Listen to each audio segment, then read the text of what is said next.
दोस्तों, भारत की भूमि पर अनेक महान योद्धाओं ने जन्म लिया, जिनका जन्म होना भारत के लिए किसी वरदान से कम नहीं था। उनकी वीरता, पराक्रम के लिए और सेवा भाव और महान त्यागों के कारण उनका नाम इतिहास के सुनहरे अक्षरों में दर्ज है। दोस्तों, राजा हर्षवर्धन 41 सालों तक इन्होंने भारत भूमि पर राज किया। दोस्तों, राजा हर्षवर्धन के पिता की मृत्यु होने के बाद और बड़े भाई की मृत्यु होने के बाद राजा हर्षवर्धन राजा बन गए। इन्होंने अरब पर भी आक्रमण किया। इन्होंने लगभग पूरे उत्तर भारत पर राज किया। उस समय यह अपने शासनकाल में सबसे शक्तिशाली राजा थे। इन्होंने भारत में काफी विकास करवाया था। इनकी बहुत बड़ी विशाल सेना थी। इनके शासनकाल में भारत अपनी बुलंदियों को छू रहा था। राजा कृष्णदेव राय अपने समय के सबसे शक्तिशाली राजा माने गए हैं। इन्होंने जितने भी युद्ध लड़े उन सभी में विजय हासिल की और राजा कृष्णदेव राय ने उड़ीसा पर आक्रमण करके उसे भी अपने राज्य में मिला दिया था।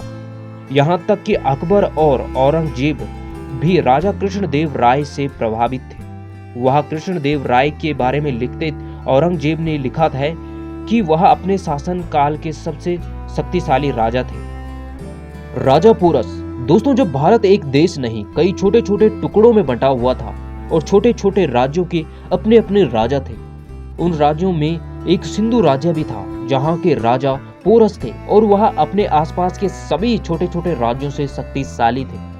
उनके शासन काल में सिकंदर भारत पर आक्रमण करता है। भारत के छोटे छोटे राज्य सभी सिकंदर के आगे हार मानकर सिकंदर से संधि करने लगते हैं। लेकिन राजा पोरस पूरी दुनिया को जीतने वाले सिकंदर से जा भिड़े, महज अपनी 20,000 की छोटी सी सेना के साथ।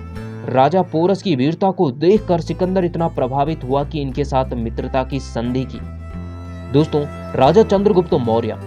दोस्तों, राजा चंद्रगुप्त मौर्य ने चाणक्य के दम पर, चाणक्य की कूटनीति के कारण राजा घनानंद को हराकर राजा बन गए। सिकंदर के अधूरे सपने को पूरा करने के लिए सेल्यूकस अभी भी कार्य कर रहा था और वह भारत को जीतने की मंशा से अभी भी सिकंदर के ऐलान को जारी किया हुआ था।